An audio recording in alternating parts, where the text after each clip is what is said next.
Hello, Zoo Med fans. We're here wrapping up day 2 at AnimalCon 2023. I'm here with Bill Strand.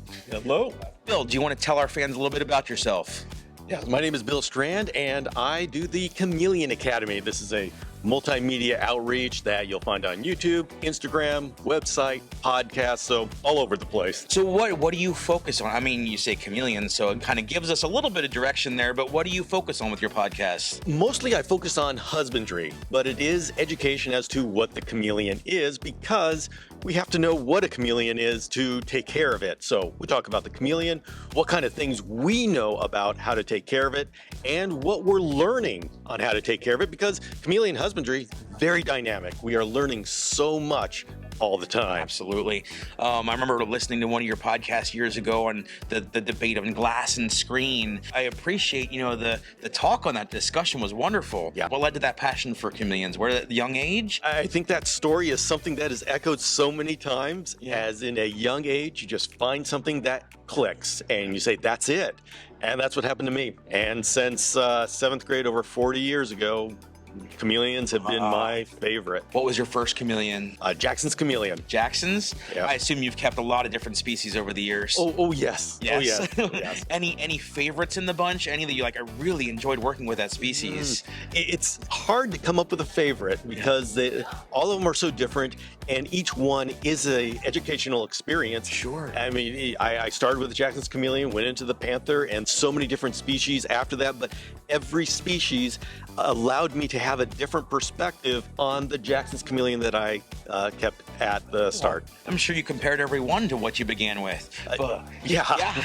and things have changed. Any that were particularly difficult, you're like, the husbandry was just tough to get completely right. When we talk about hardiness, we're just talking about how well the chameleon can handle improper husbandry. What you find is when you look at the environment and you can read the chameleon's behavior, you find out chameleons really aren't that hard, as each individual species aren't necessarily harder than any other, as long as you know what their needs are.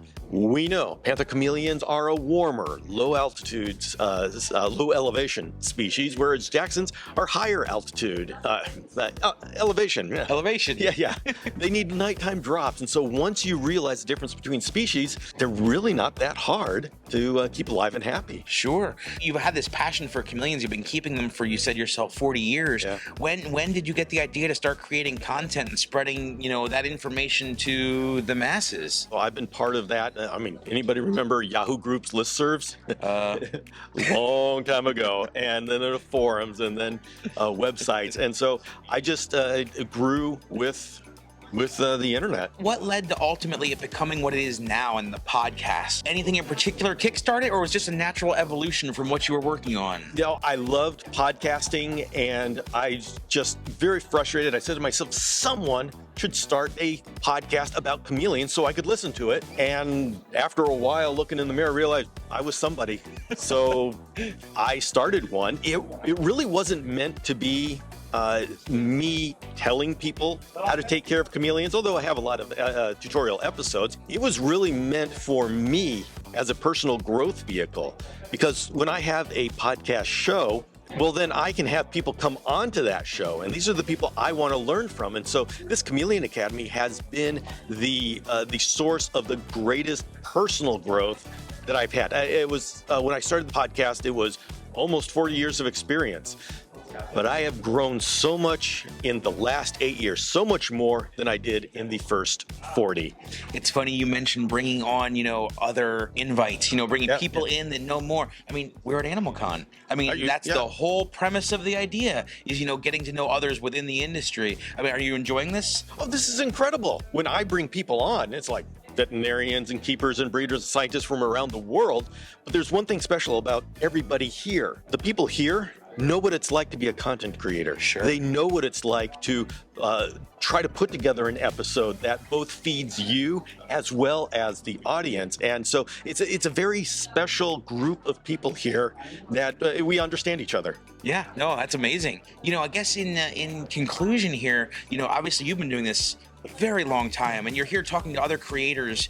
Do you have any advice to anybody who might be thinking about, stepping into that world, but they're not sure yet? They're kind of on the bubble looking in. Do you have any advice to those people? A lot of times people are hesitant to do it because they feel I'm not an expert.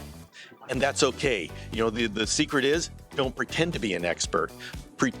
Be exactly who you are. If you're starting off, then do a video from the perspective of somebody starting off and bring on experts.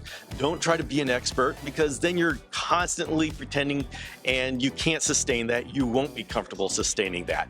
And the magic about what social media is and YouTube and such is we want to hear from your perspective, your unique perspective, even if you're just starting off, because we would enjoy watching you grow and just take us along on your journey. And that's really all you have to do. That's wonderful advice. Thank you very much, Bill.